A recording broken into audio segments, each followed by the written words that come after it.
Hello, everybody. Good morning. Looks like we are live. Check one more thing here. Looks like I'm continuing to have trouble with Facebook. Don't exactly know why, but show must go on. So today I'm going to talk about hopefully maybe some inspirational type things. Sounds like the neighbor just revved up their Mustang. So maybe I'll just noodle a little bit and mute my mic until that stops.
Okay, all right, everybody. So a few things that have come out this past week.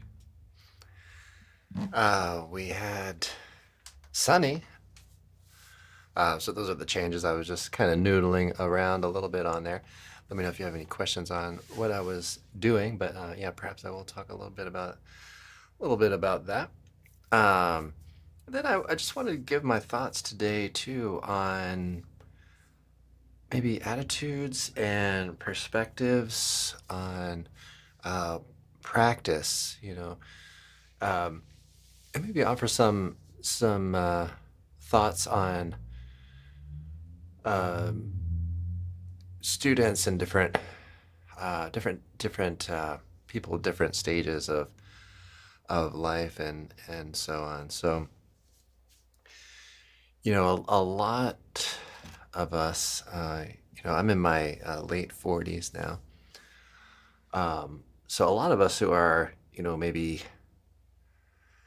40, 50, 60, 70, we have that perspective of time running out at some point.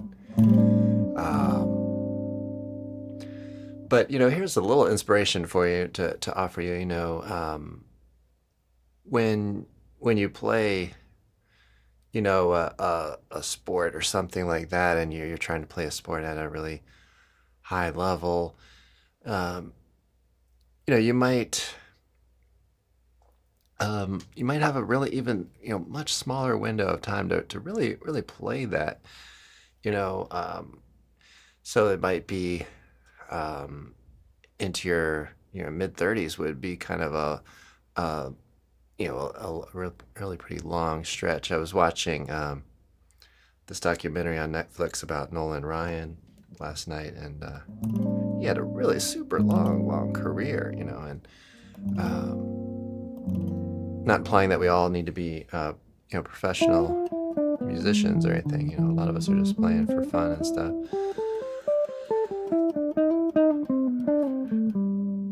Or for our own enjoyment, I should say. Should always be fun, I guess, right? But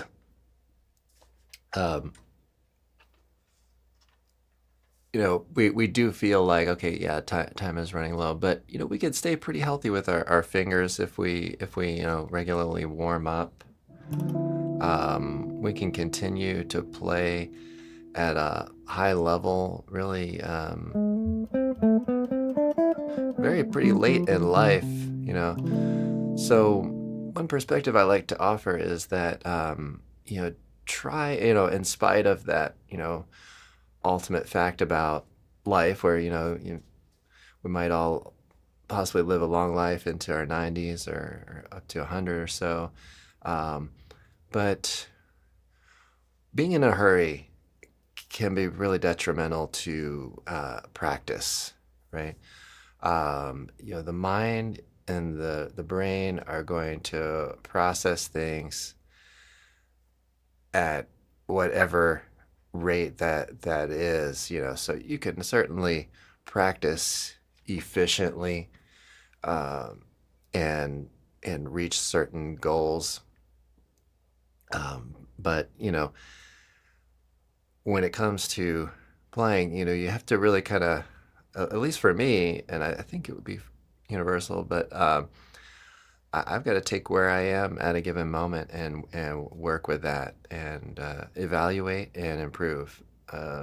So if I'm working on a sunny video, I'll work on little small passages, and I try to be super honest with what things sound like. I do a ton of scratch recordings, which is basically can serve a few purposes, but I'll do a scratch recording early on, and then I'll build a rhythm section around it, and then I'll do my final recording, when I'm feeling ready. But also the scratch recording can serve for you if you're just practicing and having fun at home. Record yourself playing along with iReal Pro, Band in the Box, your looper. Recording and evaluating, just being really honest and trying to evaluate and say, okay,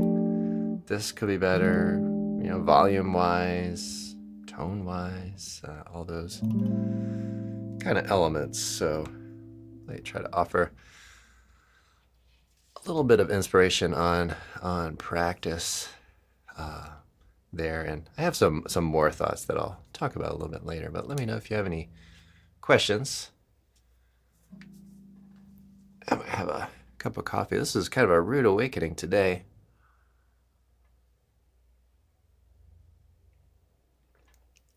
I thought I had a whole other hour when I looked at the digital clock that's not connected to the internet, and then finding out I lost an hour here.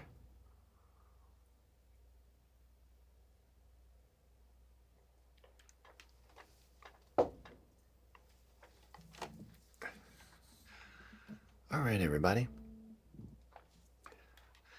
And one thing I'll mention too about this Nolan Ryan, it's so inspiring, to see someone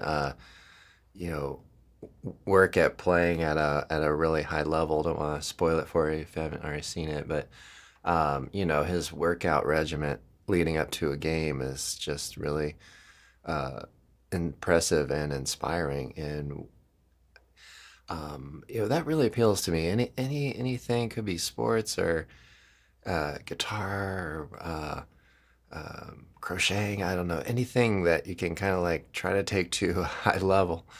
Um, I find that really, really inspiring. So, also consider, when you watch people play on the internet or live, all the behind the scenes things that go into that. I get so many comments from students saying, "Oh, I went to pick up the guitar the other day and I was terrible." It was like, well, it's the same thing. Like, I warm up, so yeah, you got to warm up. You got to give yourself a chance. You got to say, like that evaluation thing. Um, Play, warm up a little bit first, and then start to evaluate. But you can also have just really less critical evaluations. Just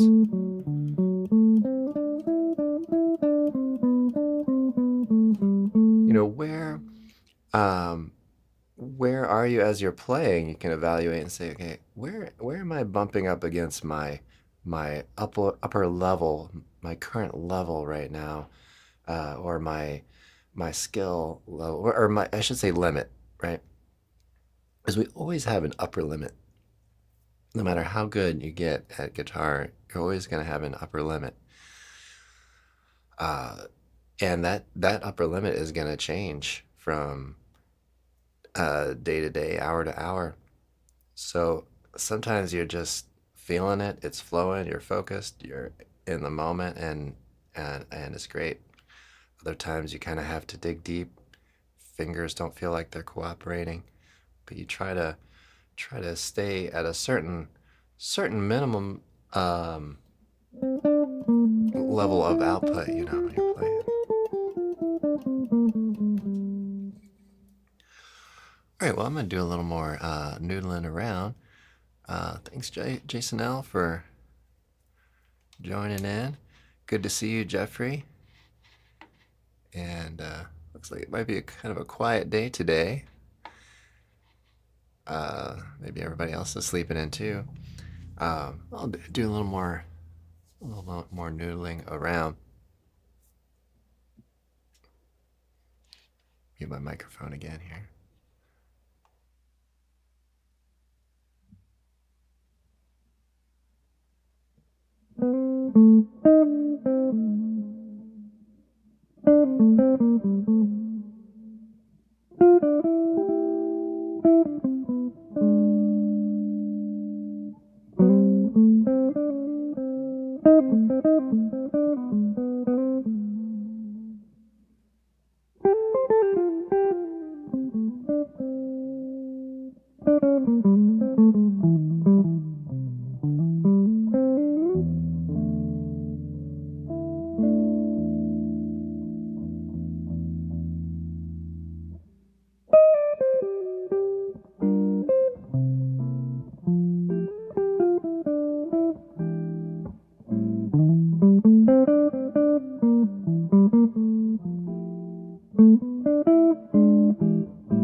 Okay, so a little what I'm doing there, and this is a little bit of something that you can certainly work at too, is to play some chord changes and improvise over those without any backing track at all, without any other um, musicians. And so you want to suggest what the chords are. You want to outline a little bit of the chord changes, and this can be a really great practice technique for us all to do, because you don't have anything to lean on, right? You don't really have a reference, so your only reference is sort of your own recollection of the harmony. So as you go through, you can recite chords to yourself. Just think, okay, A minor, G minor, C7, F, uh, B minor, E7, uh, and just kind of go through like that. Uh, and when I come across folks wanting to learn or wanting to get better, it seems like I always kind of get this question. Hey Chris, so great to see you. Welcome. um, they're kind of like questions like, should I do this thing, or should I do this other thing, or and I get that you can only do one thing at one given time. um, and some of the videos I come across on the internet are educational jazz educations, like well, you should do this thing and then don't do this other thing, and then so one question I got from a student, this was a ways back, jazz student, um, on the internet, and he was asking, should you think of is there like, what's the ultimate way, to think, like, should you think about the tonic, or should you think about the individual chords? And I get, from my perspective, the answer is really both. You need to be in both levels, and one is a zoomed in picture of the same picture, right, or the same map. uh, you know you're either zoomed out, right? You're just thinking broadly, you're thinking in the key, or you're thinking about where the tonic is, and that's where you can really stretch out and play some of your pentatonics.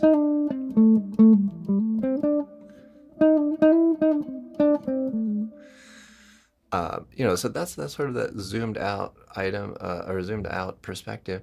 And then you have the more zoomed in kind of perspective, which is, yeah, the individual chords. And then I see like controversial things like, okay, should you practice with a metronome? Should you not practice with a metronome? Should you, practice with a backing track? Should you not practice with a backing track? Should you play with actual recordings? And, you know, for me, what I say is, like, do everything. Do all of those things, obviously at different times. But you say one song, Sunny.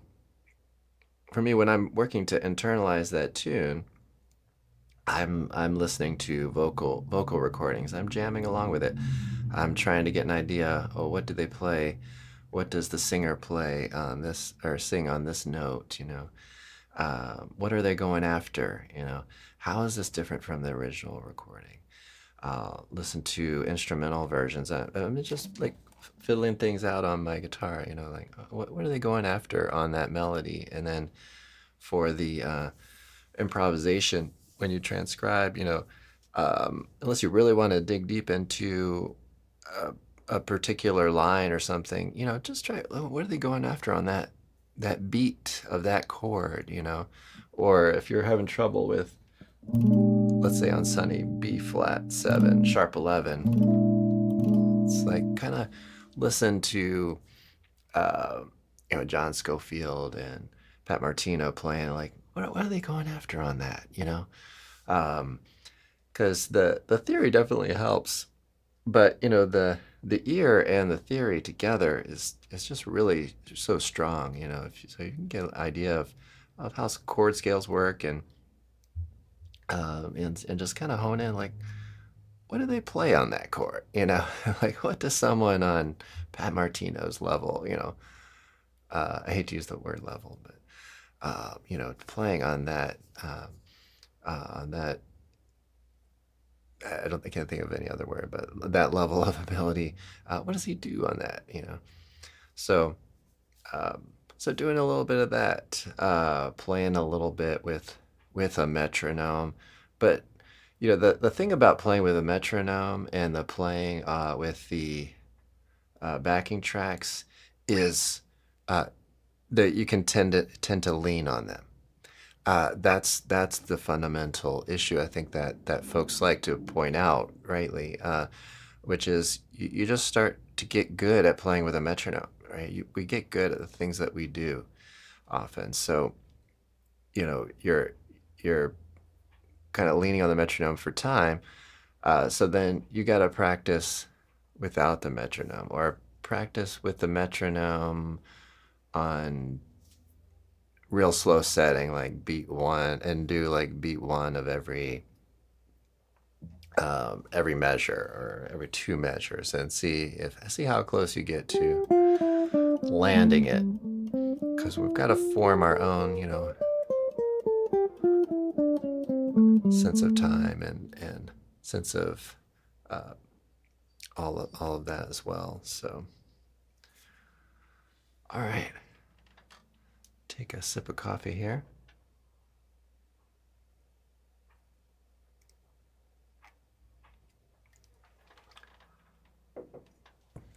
I was getting really good there for a while about waking up super early on Sundays, and I seem to have slacked here. And then this daylight savings adjustments really hit me hard here.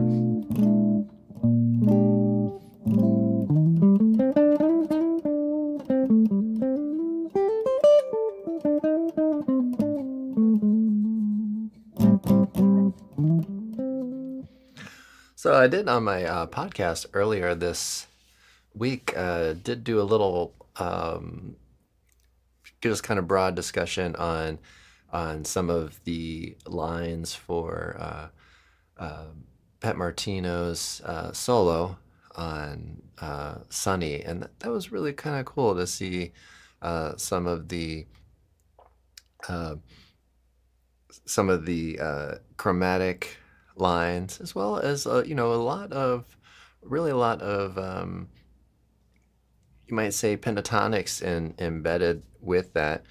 So let me offer you a few ideas on how you can take what you already know well, which us as guitarists really tend to know the pentatonics really well, and see how you can add tones to that, both diatonic and chromatic, to work through some changes. So let's say on Sunny we have the A minor pentatonic. Now you can pretty much jam all the way through that from there. So yeah, I'll get right back to this. I just want to take some comments here. Jeffrey says, enjoyed your all blues, Miles Davis.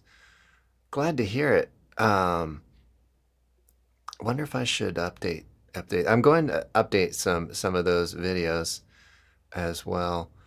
And so I'm so glad you enjoyed that. So Chris says, I watch your Sunny and love it, Jim. Pentatonic makes it a bit easier. I'm glad to hear that, Chris. So yeah, the pentatonics. So let's say you're going through the pentatonics, right? One thing we found in that Pat Martino solo is he did include the F sharp, right? At times he included the F at times. Included. I should probably go back before making all these crazy claims, but I know he did include all those.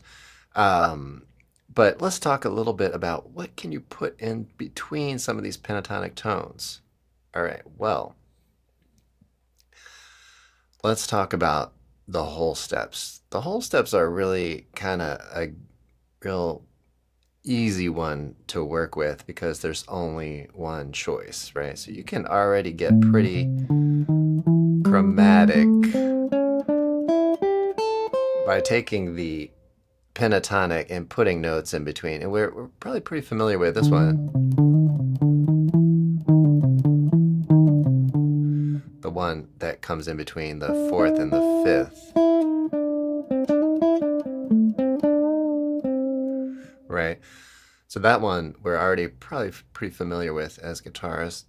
But, you know, in between these two as well. So when you have a whole step on a pentatonic scale, there's really just one option, right? So here's something you could try to just really get that. So I'm just taking half steps in between these three. So that's pretty easy to do, possibly. And then you can take the other half steps between the whole steps that are maybe are not as obvious in this position. So if you go like, right, so the C to the D, there's also going to be a half step there. And also in this position between this. So let's hear how that sounds. So, right, right, right. So you can get into that. And then how you treat it with the beats, you know, if we have 1 and 2, right, and 3, then that's coming on the strong beat, so that's going to have a different effect for us. So some things to consider there.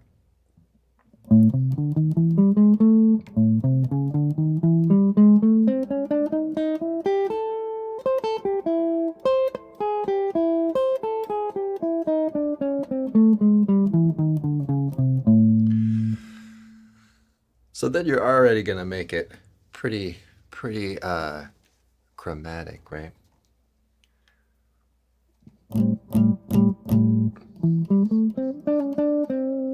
And then before I go on with some of the other things that we can do, I just want to mention as well that a lot of these different things that we're talking about are you know, sometimes information that's embedded in other information, right? Like, for example, chords and arpeggios. I did a video a little ways back on arpeggios, and you're kind of noticing that arpeggios are inside of these scales. You're really, in a sense, being more selective about scales from a certain perspective.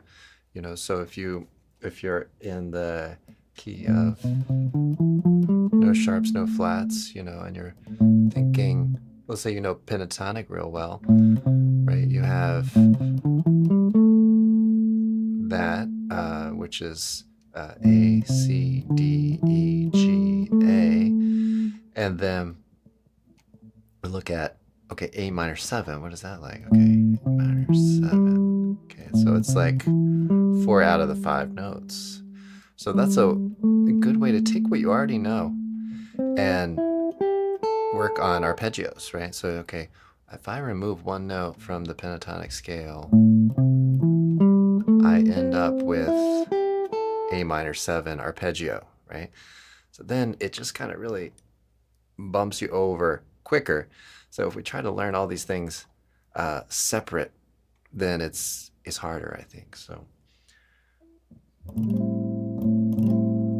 taking pentatonics, absolutely nothing wrong with it, and take that and add some notes. So let's talk about some other notes here. We've got A minor 7. Let's say with A minor 7, what if we want to add some tones in between the minor thirds of the pentatonic, right? So we talked a little bit about the whole steps of the pentatonic. What about the minor thirds of the pentatonic? Well, here's one thing that you can really do that's super easy, kind of chromatic, and fun to do, and you really actually hear it a lot, which is between your minor thirds, take, and this is can be kind of conditioned on strong beats and weak beats. Take like 1 and 2 and 3, right? So let's say you're going from string 2 of, fret 5 to string 2, fret 8. Take a little half-step approach to this note, right? And let's say you're going back to this note. Take a little half-step approach from above. So that you're just taking something like this, which we might play in A minor pentatonic, and you just added some flavor to it. Okay, so let's say 1, 2, 3, 4 becomes 1, 2, 3, 4, right? And what's really kind of cool about this is add some accents on those weak beats, and it's really sounding pretty good, right? So then you can play.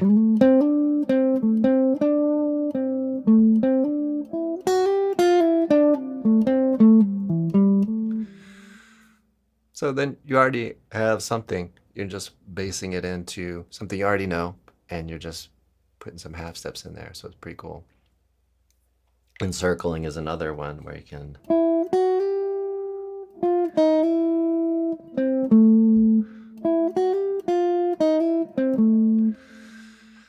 So you're just taking maybe a half step above and a half step below.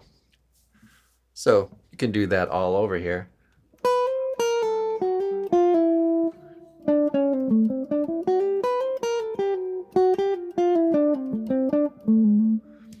And you don't necessarily have to do that on weak beats, but it's a good place to start.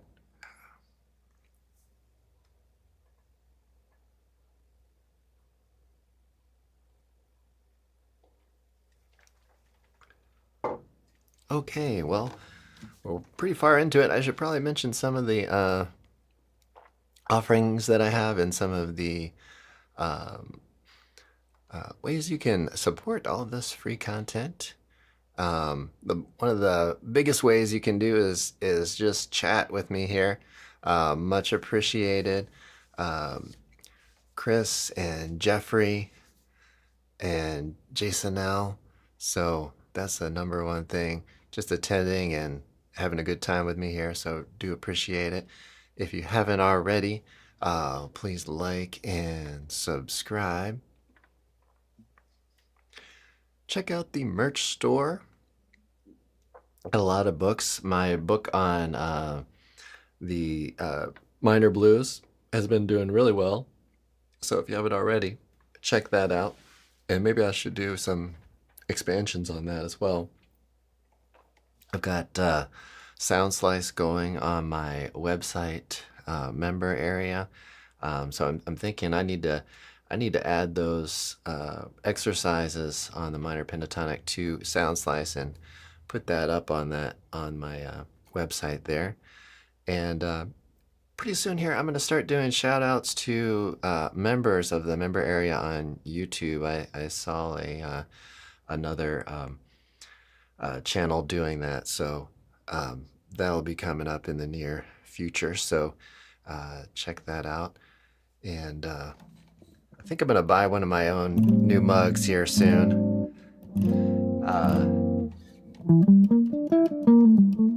I've got one of my prototype mugs, but I want to get my updated mug, which looks a lot better. I think I'm going to get the black one like Chris has.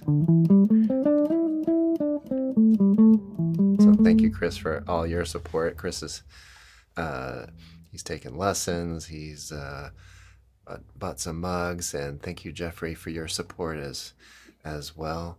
Do appreciate it. Jeffrey comments and leaves comments on lots of videos, and that really helps the algorithm. So anyway, can you help us grow here? Really do appreciate it. Kind of the next goal, I guess the next natural goal would be to get up to 25,000 subscribers. I think that would be really kind of cool. So I'm taking kind of the slow route. I'm not offering any gimmicks or, you know, anything like that. So we've got a question here on the vertical mobile. What is your most satisfying tune to play? You know, that's a great question. I have different tunes for different moods, you know, that I find, you know, kind of satisfying. I really love playing recordame quite a lot on gigs and stuff. I just really like the flow of the changes and stuff. So that's really nice. And I like, you know, one tune that I'd really love to do on the channel that I find very satisfying is Lush Life. I believe that's Billy Strayhorn. And so I'd like to I like that tune a lot. It's got the really kind of cool intro. That would be sort of maybe a big project. Sunny's great because it's short and you can do a lot of different things on it. As far as you know, like pentatonics and things that we talked about as well.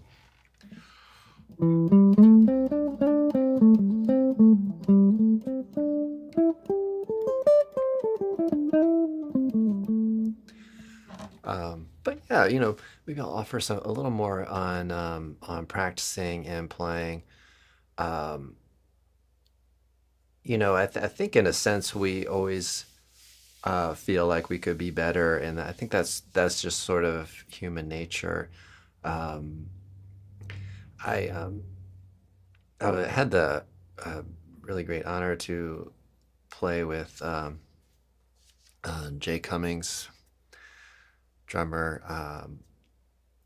He was the last drummer of the Stan Kenton Orchestra. And you know, one time he said to me, you know, you arrived. You know, you're you know, that, I mean, that's what he said, which I meant, which to me kind of, I took it as, okay, you're okay. You know, don't worry about it. But you know, it's really, you know, music. You know, you gotta like kind of try. It's hard, you know, because you gotta like try to be in that moment and try to serve your purpose, you know, in the group and play to an audience.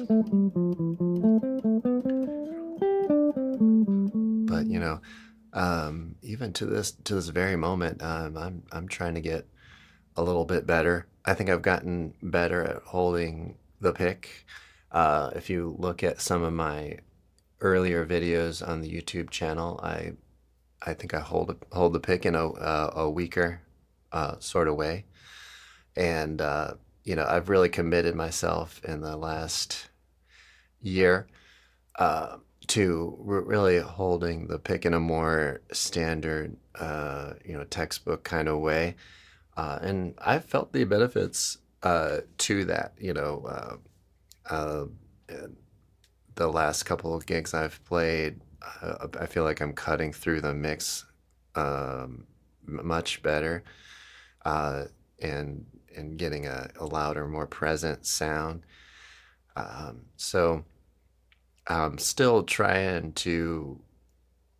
I felt like in the process of getting my right hand picking better, I feel like I lost a couple of things, and sometimes you might feel like that. You know, it's like, okay, I made a few gains here uh, in some respects, and maybe I can't do some of the things that I was doing with the other technique.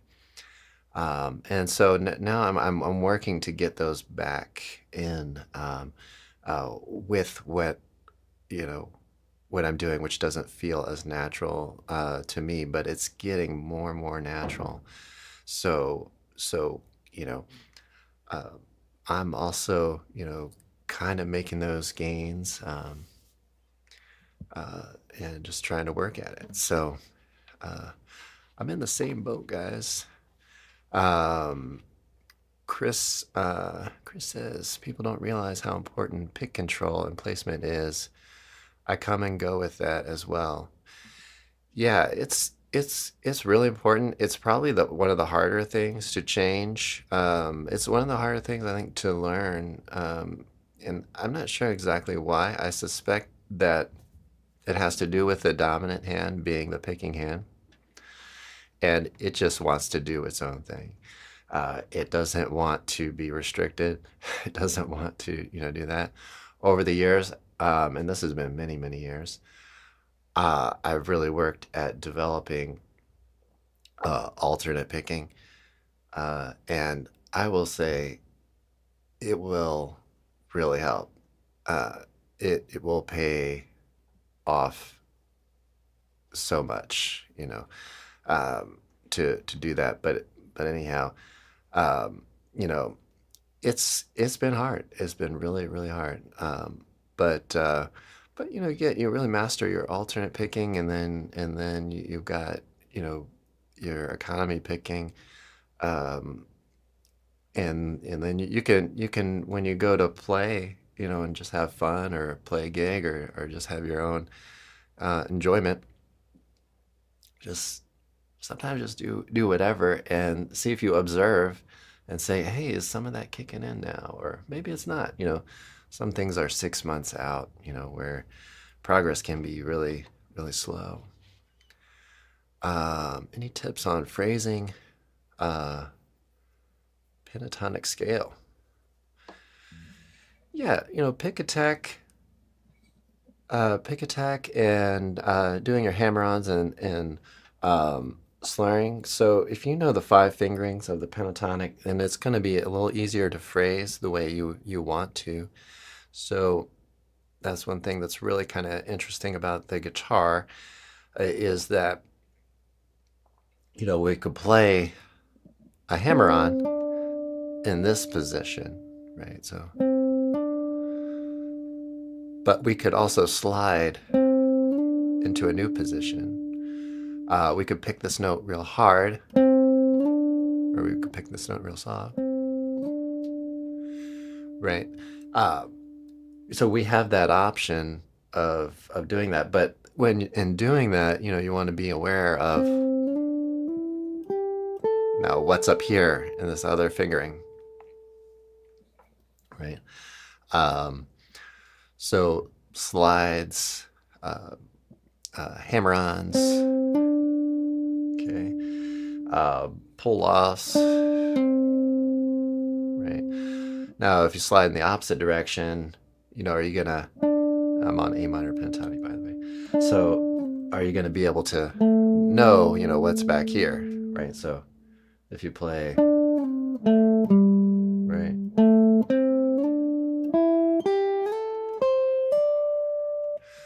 So being aware of your five fingerings, or at least even, like, this fingering versus this finger and this fingering. Sorry to use this, guys, but